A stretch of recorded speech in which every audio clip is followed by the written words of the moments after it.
It's the Wonkhe Show, and believe it or not, we're in Helsinki, in Finland.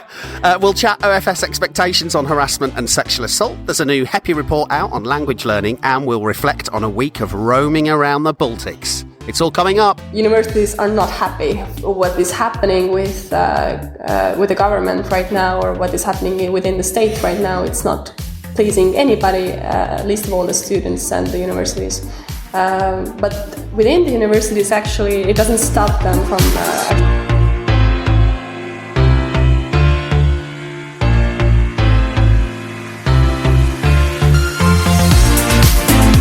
Welcome to the Wonkhe Show, your weekly way into higher education policy, people and politics. I'm Jim Dickinson, and just to explain, this week has been the Wonkhe SU's European study tour to the Baltics and Finland, where we visited 15 universities and student organisations across 4 countries by road and sea, and met almost 100 friends and partners from here in Eastern and Northern Europe. So, here in Helsinki to discuss this week's developments, we have 5 big names from the student movement.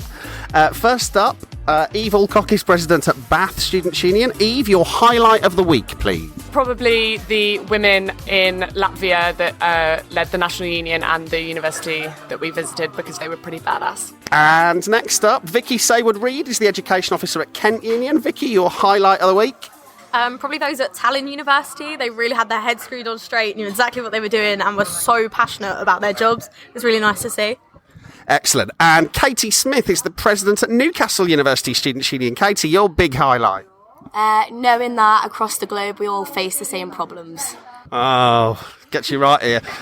Jazz Nesbitt-Larking is president at Bath Spa Students' Union. Jazz, your big highlight? I just think being so welcomed by all of the universities, and I was really impressed with all their English, and just feeling really welcomed in all these places. And we'll definitely come on to that English question in a minute. And Gary Hughes is chief exec at Durham Students' Union. Gary, your highlight of the week? I really loved hearing from everybody the massive focus on student mental health and the really exciting things they're doing that we hadn't even thought of in the UK. Brilliant. So yes, we start this week with the news that the Office for Students has published a proposed set of expectations on how universities and colleges in England should deal with reports of harassment and all forms of sexual misconduct. It's a pretty comprehensive and quite far-reaching bit of work that directly addresses an issue that students and their representative organisations have been campaigning on for years. Eve, doubtless you've done lots of reading on this afternoon. Why don't you kick us off? So the report is obviously really welcome from the Office for Students, and it contains a lot of things that certainly students and students' unions have been campaigning on for a really long time. Something that was particularly interesting to me from the Bath perspective, I suppose, is about the role of the governing body and the oversight that they should have over this issue. But it threw up the question to me about the fact that so many of those governing bodies are still pale, male and stale, and what does that mean for those governors asking the right questions when it comes to the strategic oversight of this issue. And it also occurred to me that we need to be increasing students' knowledge of this piece of work, because it should hopefully increase the confidence that they have to report to their university when they experience any form of harassment. So, Vicky, there's quite a bit in there, helpfully, I think, about kind of student unions, where they exist, and student engagement, more on student engagement than perhaps just plonking an officer on a committee. Yeah, I think it goes beyond just having one officer as a representative for all of students, especially with a matter that's this delicate. I think that it's quite a complex problem, harassment in the higher education sector generally. There's so many different forms of it, and I don't think it's necessarily just at the student union level that we need to be dealing with this. It's definitely a wider conversation that I think more students need to get involved with, and more students need to get involved with their institutions, because it goes like so much more beyond reporting it to us and seeing what we can do. We really need to work collaboratively, I think, going forward. Katie, although this isn't focused exclusively on initiations are a type of harassment, and obviously you've had some significant problems at Newcastle in this space. Is this welcome, this kind of intervention from the regulator? I think definitely. In Newcastle last year obviously did a lot with the UK report that came out, and it was completely adapted into the university and in all our inductions at the start of the year, and I think we got a lot from it, and I think it's good to have an open space where we talk about it.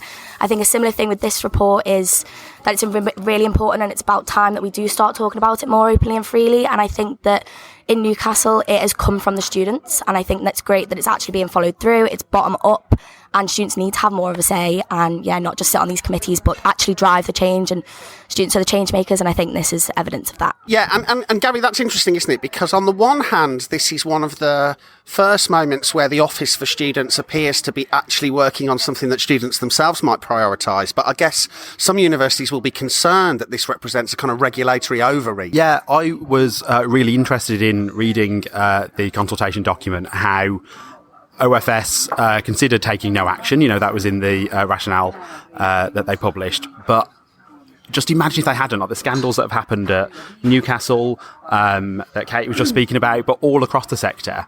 I think the overreach argument just doesn't hold any water with me. I don't think it will hold any water with students. The reputation of the sector in this area is so weak. Like every time you open the paper, there's a story that suggests this is important. And as OFS have pointed out, the inconsistencies, the lack of action in some instances, I think it would be really upsetting, I think, if institutions tried to hide away and say, we're autonomous, we shouldn't have to do this, when there's so clearly a need for action. It would be a real shame if they tried to hide behind autonomy as the reason.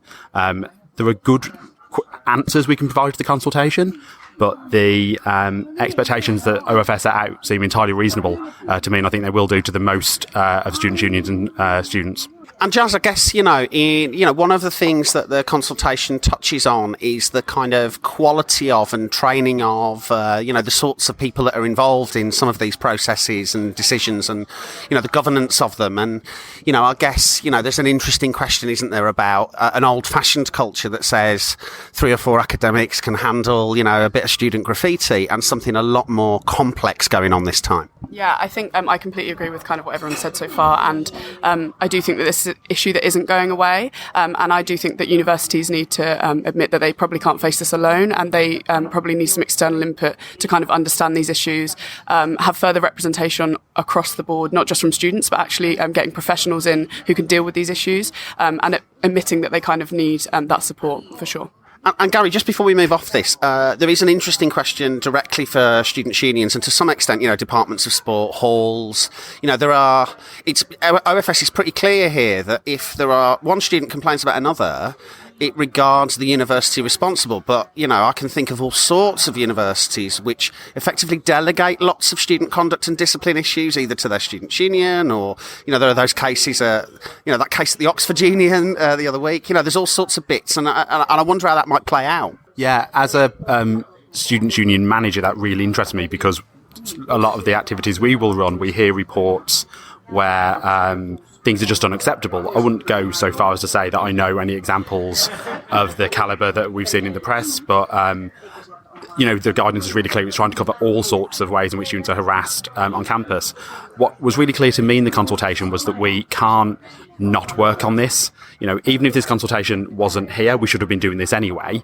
They've exposed a real gap. I don't think we can be in a situation where we try to discipline students in one pocket and leave it, where we don't share data, where we don't have slick processes. I think students' unions themselves have got a real call to action here to make sure we are part of ensuring that no space on campus hides this.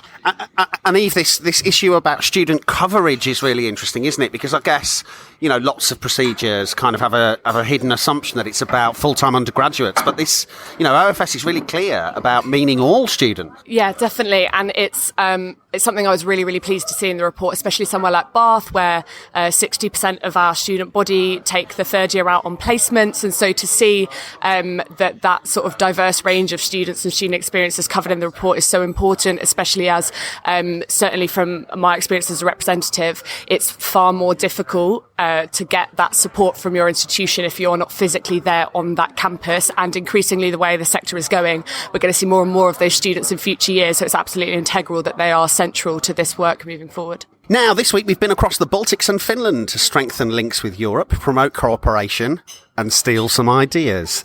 We had a great time in Riga in Estonia, and while we were there, we got a coffee with Kristel Jakobson, who's president of their NUS. The political scene is very colorful right now in Estonia. The government of Estonia and the higher education institutions don't exactly see eye to eye on everything. And everything, I mean finances. It's been kind of tricky tricky since last spring, I would say, as the financing of universities has not grown in recent years, and it's been quite of a struggle for universities to get by, as the universities in general are quite high in the rankings in Europe, and for example, Tartu University is the best in the Baltics, but it's not enough. It's just the case that this funding that the universities have from the state is not nearly enough to uphold these positions as great universities. And that's why the universities are now looking for extra funding. And where else to look for when the state says we don't have extra funding to provide you with? Then, of course, the universities turn to the students. So the students must have a lot of money to pay for their education. And as the Federation of Estonian Student Unions, we say students don't have that sort of a money to pay. Which is actually quite funny again, because when you look at the European scale, then none of the countries actually consider going for paid education. There's exactly the opposite trend. And then there comes Estonia, the Europe's wild card, so to speak, that we think that maybe students would like to pay for their higher education. And how much are they suggesting students might have to pay in the future? Oh, but that's the thing with government or like any political thing, I would say in general. They don't have any statistics. They don't have any research based on it or to base their ideas, any of it. They say from 3,000 euros a year to 300 a month. So it really varies on curriculum. And we find it again like a dangerous thing, because if you have different payment options for different curriculums, it might affect, for example, if you have medicine studies that would, for example, pay like 1,000 a month versus some language studies that would cost maybe less. It would define also what students are studying, and I don't think that's reason for a functioning society in general if you start lacking some sort of areas in your institutions and in your society as a whole. And then just tell us briefly about student support arrangements, so maintenance support and for poorer students, and how does that work, and does it work at all? And I would say it supports not nearly enough. We always aim for more. But right now there are quite many scholarships for different fields of education in higher education. And if you, for example, go to study a teacher, to become a teacher, then as we know in Estonia right now, we are lacking teachers in high schools and secondary schools. So the state understands that, and they actually provide higher scholarships, and they have actually worked. So this year we had we filled in all the positions of teacher studies. So it's like a good sign that if there's a lacking of something and the state says it's needed to be filled and the society lacks teachers, then now higher education provides you with these teachers because they get enough scholarships. And well, I mean, I think it's a good thing. And when we were in Tartu earlier, he was talking about something about some fund or loan, we couldn't really work it out, which was all based on how much your parents earned. And so some students get married in order to get funding. Yes, that's the only reason that young people get married in Estonia. That's true. No joke. But yeah, that's true, because it is considered that the marriage part is as well, that if you're a part of a family and you can apply for a support of like some sort of governmental scholarship, but it's not much. It's 70 euros a month, or tops 210, I think, or 270 or something like that the state would help you with, because your parents don't earn, for example, the minimum. It's the state's way of giving support if you're a part of a family. And when you get married, you create a different kind of family. You create a separate family, and if the people are students in that family, for example, studying in a university, then you need support because none of you are working, and you get the maximum support amount. So happy marriage. Extraordinary. And can you give us a sense of what the kind of debates are within universities? How are universities responding to having less money? What are they doing on their sort of governance and the way they make decisions and so on? These are actually two separate questions. For example, first of all, universities are not happy with what is happening with the government right now, or what is happening within the state right now. It's not pleasing anybody, least of all the students and the universities. But within the universities, actually, it doesn't stop them from actually going forward with these things still. So in the major, like the biggest universities right now, Tallinn University of Technology and Tallinn University, both are going through structural changes right now in governance, in their university governance. So so the university governance is changing right now, and they have an example of Tartu University, which means that these supervisory boards and everything is changing, and how the universities are run, and all these bodies that are different, they are now being constructed on the basis of Tartu University. So they are now becoming more and more the same, just the university governance part at least. Smaller universities are also struggling because they have less funding, but also the cases with them is smaller universities right now are just like, they don't have much funding, so it's actually come up that they do consider that maybe how to cut down on costs is to join and to find like joint curriculums may be open. If one university offers really good English lessons, for example, or English curriculum or language in general, then they give their students the opportunity to study language there, and the universities are cooperating a lot more. And I think it's actually a good sign that universities don't only go their own way anymore, that they actually do cooperate in fields that I would have never expected before. And it's, I think, like one good example is Aviation Academy in Tartu, and they have a cooperation with Tartu University on language courses. How are we being viewed by friends and colleagues around Europe at this point? Friends and colleagues. For AOL, it doesn't change much because we're in ESU, European Students' Union, so we still see our representatives. It's not that big of a question. If we speak on an institutional level for the universities, then it is tricky, especially when it comes to scholarships and on national scale. As I mentioned actually earlier in the presentation that I gave you, is that the funding is very clear for scholarships, and it's mostly always focused around European countries. Like the students who come from European countries, European Union, those countries that belong to the European Union, they do have benefits, and they do have an advantage when it comes to applying for Estonian higher education institutions, even when they apply for English curriculums. And when now there's a country that we don't actually know too much what's going to happen, even though the minister has said repeatedly that it's not going to change anything, it's still going fine. And recruitment agencies in Estonia that recruit students to go to universities in England, they also say like it's completely fine, don't worry, we're fine, Brexit doesn't mean much. But it does. But in the end, it actually does, and we are very aware of that it does change some things. And when you listen to the political side of things, it's still like repeatedly, again, fine. But we're just sad.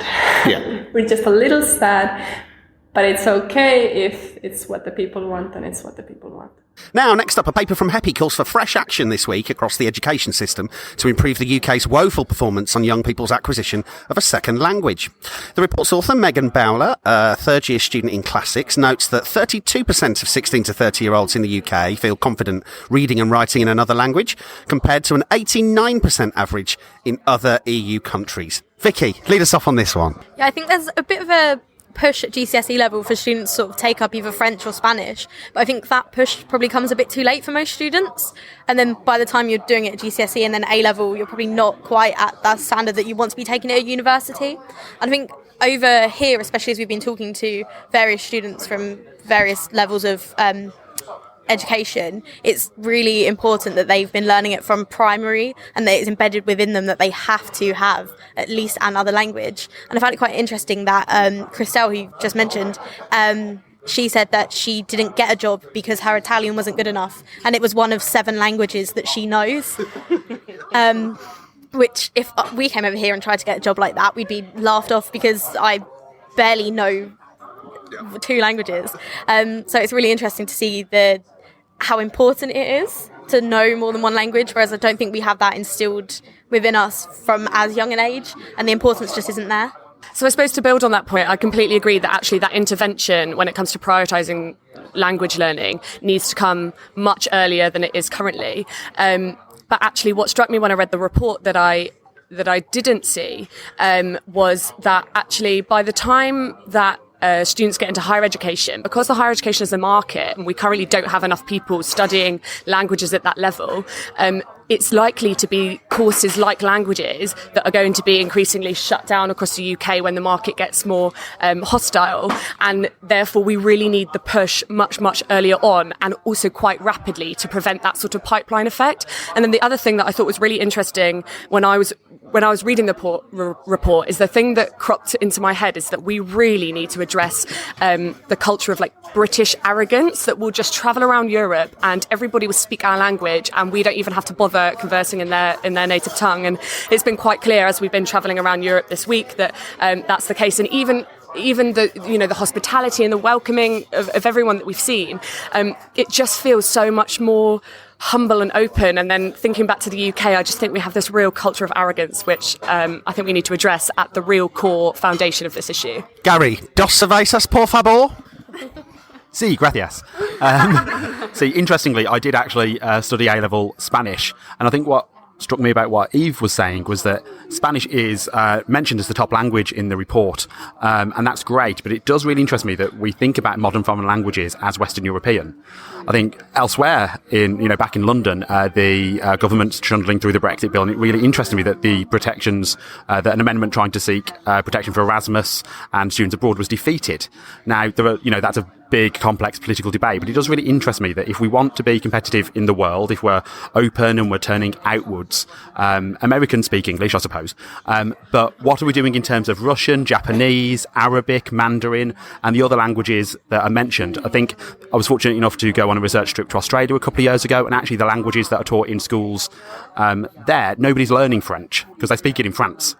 And that not many other places. So I'm interested in this report about how schools in particular address the challenges of creativity in education, of language in education. And I think it's fair to say it's good that Michael Gove isn't focusing on this anymore. He's doing some other stuff, I believe, at the moment. Jazz, obviously, as the number of universities that actually teach languages declines, the number of opportunities for undergraduates that aren't studying languages to learn another language declines too.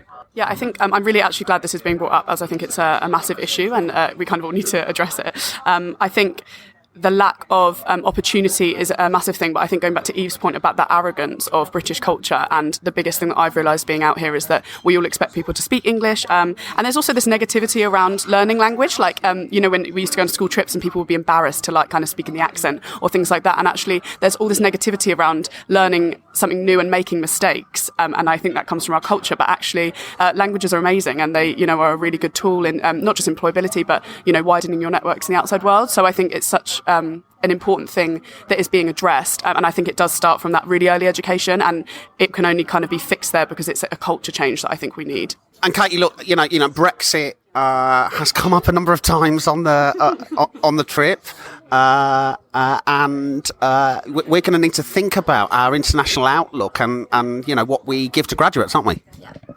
I think definitely as a young person on this trip, I think a few of us have felt quite embarrassed about the Brexit question. I'm obviously speaking for myself, but a lot of us here as well. And I think as young people, we're all aware that this is a very difficult political time. And I think learning languages is only going to open, prospects of moving abroad and ability to, look better on the job market. And it is a cultural change, but it will only improve our international outlook. So it's only, it's going to be a positive thing, and it's going to really benefit students in the future, I think. Now, as well as catching up with student reps from university and national bodies, we also caught up with some pan-European types. We found Katrina Koppel, who was VP of ESU, the European Students' Union, in 2018-19, in a bar. And here's what happened. Hi there, we're in a bar in Tallinn, Old Town, right now. And I'm here with Katrina Koppel, who was, until recently, the Vice President of the European Students' Union, but she has a long history of involvement in the Estonian student movement.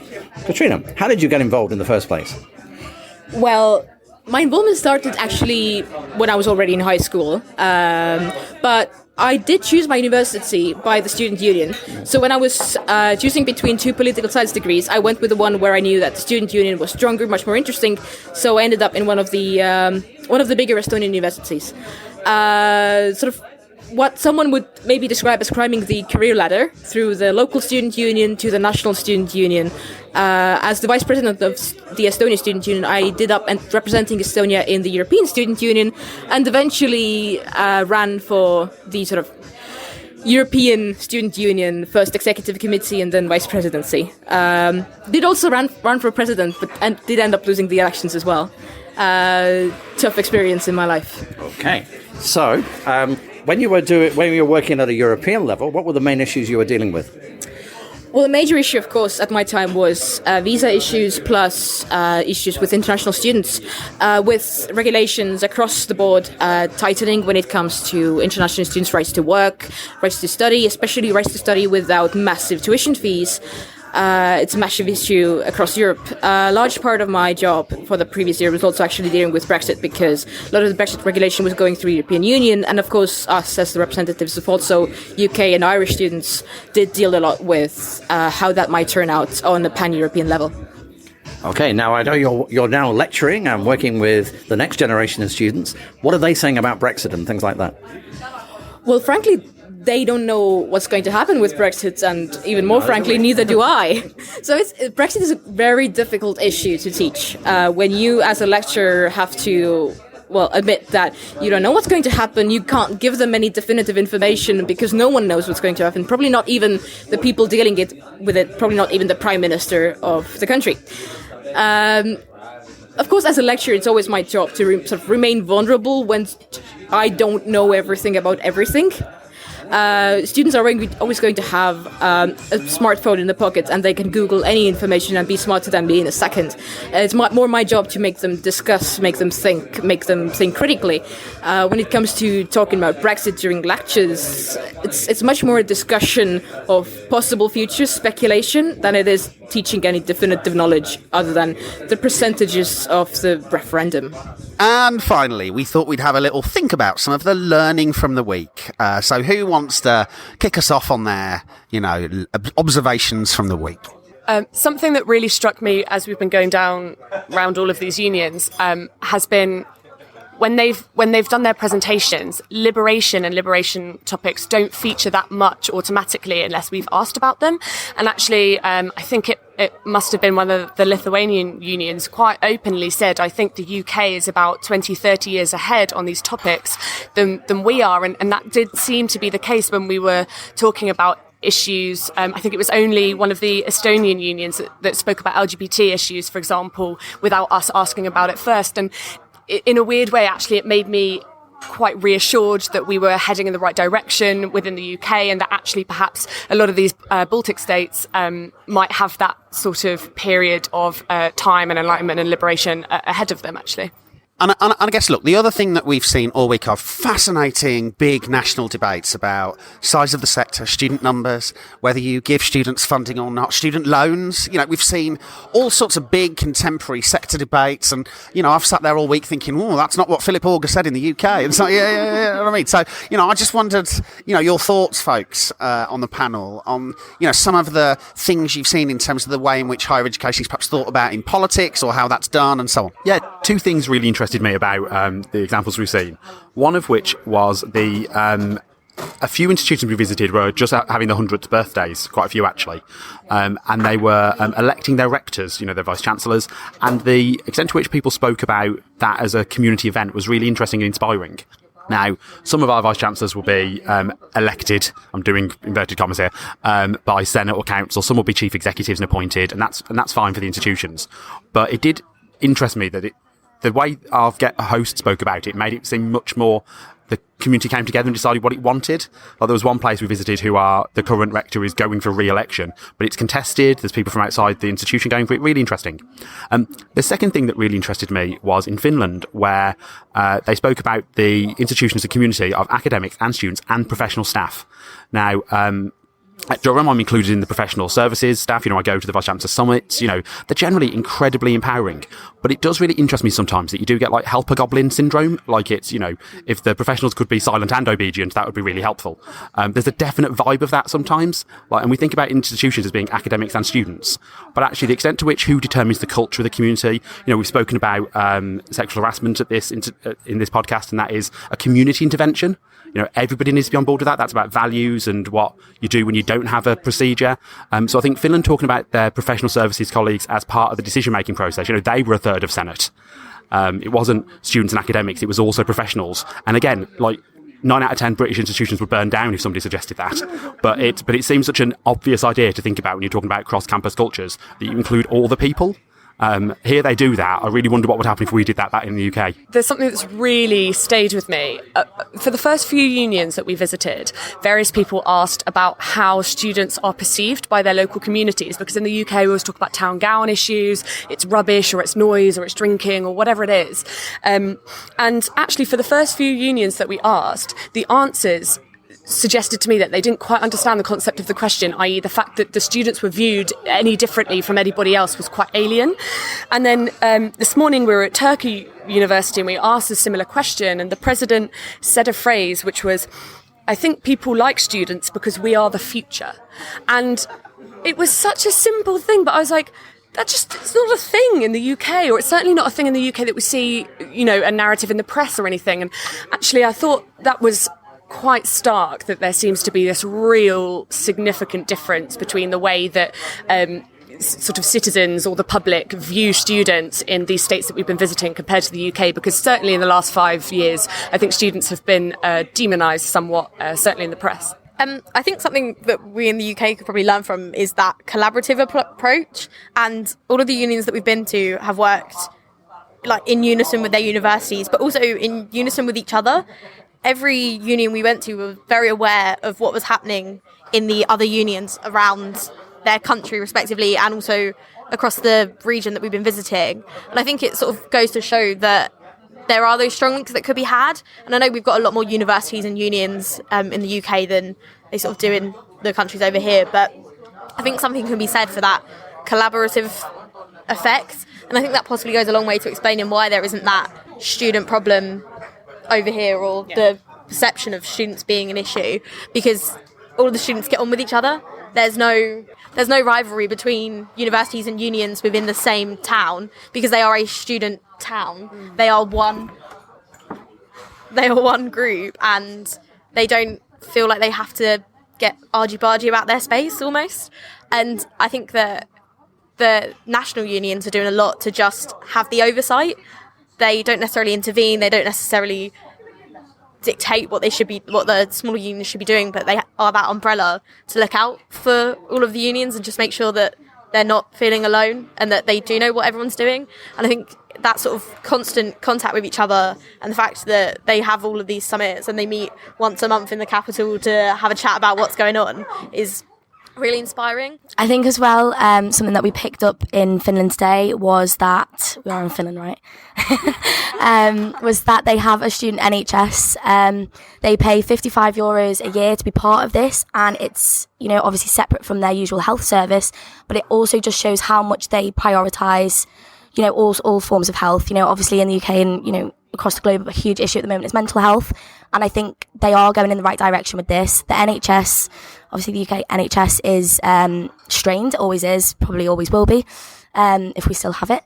And it's great that they have prioritised it. They, students pay, a small fee for a year's worth of it, and that they don't have these waiting times that we have, and where students in the UK are deteriorating because they're not seen quick enough, and universities are encouraged to take up their own, we all have our own wellbeing services, apart from the NHS. And I think it is in a catastrophic place in the UK. And I think, it's absolutely unbelievable that they have their own health services for that price. I think one of the key things that I kind of took away from the trip was student numbers kind of across the board. All of the Baltic states that we went to, they all kind of mentioned that they were decreasing in student numbers. This was kind of due to population issues and also history of war, things like that. That actually, I think, is something that we're all experiencing, and it kind of highlights my point earlier about there's so many issues that we're all kind of facing globally, and it was just kind of really interesting to hear about those numbers. And then kind of some of the issues came in these countries from things like free fees, and actually there were dips in, I think it was, where were we?